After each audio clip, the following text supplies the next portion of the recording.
मनीषा सिंह आपका स्वागत करती हूँ लिविंग 24 न्यूज में और आप देख रहे हैं प्रयाग के माघ मेला की कुछ खास झलकी।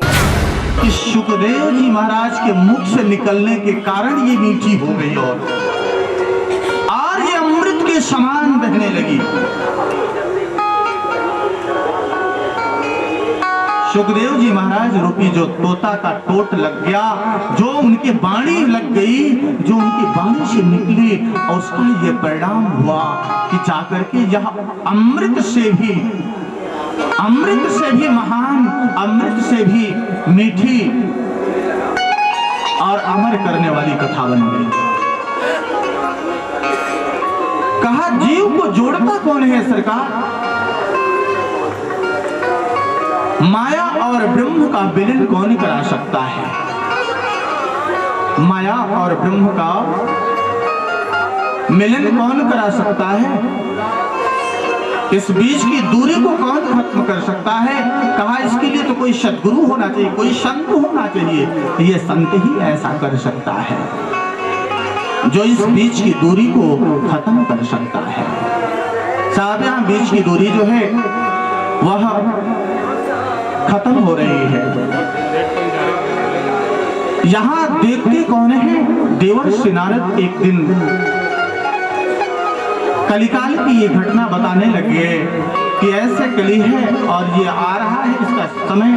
एक दिन क्या देखा कि कहा मैं यमुना तट पर गया था और वहां जाकर के मैंने देखा एक दिन कि वहां एक स्त्री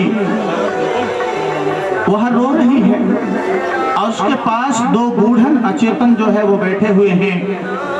वो बेहोश मूर्छित पड़े हुए हैं, उनको होश नहीं आ रही। तो मैं जाकर के पास में गया और उनसे पूछा कि आप लोग कौन हैं? बहुत सारी सहेलियां अगल बगल में बैठी हुई थी।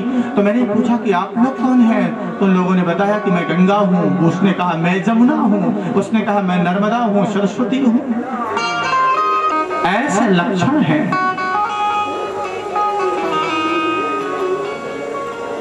श्रेष्ठ सनत कुमार ने कहा अरे आप तो संत हैं, दूसरे के दुख को देखकर आप करुणातुर हो गए भगवान, आप दयावान हो गए।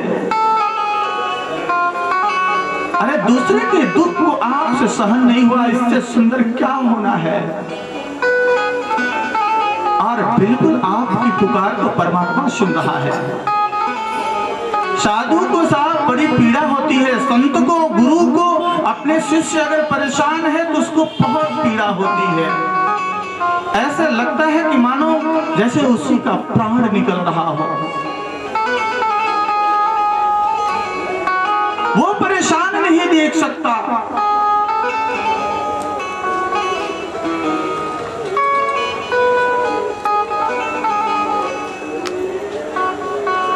और वहां से फिर उन्होंने उपाय बताया। कहा इसका एक उपाय है। कहा क्या? कहा श्रीमद् भागवत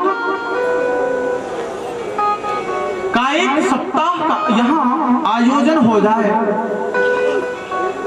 तो महाराज सब ठीक हो जाएगा। कहा क्या ठीक हो जाएगा? कहा ज्ञान वैराग्य ये पुनः युवा अवस्था में आ जाएंगे।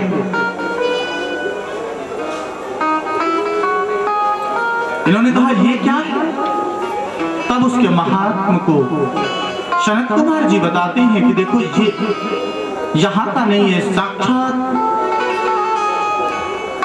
योगेश्वर भगवान श्री कृष्ण का ही तेज समझो, भगवान ही समझो। इसका पाठ जहां हो जाता है वहां से निश्चित तौर पर वृद्धत्व प्राप्त होता है।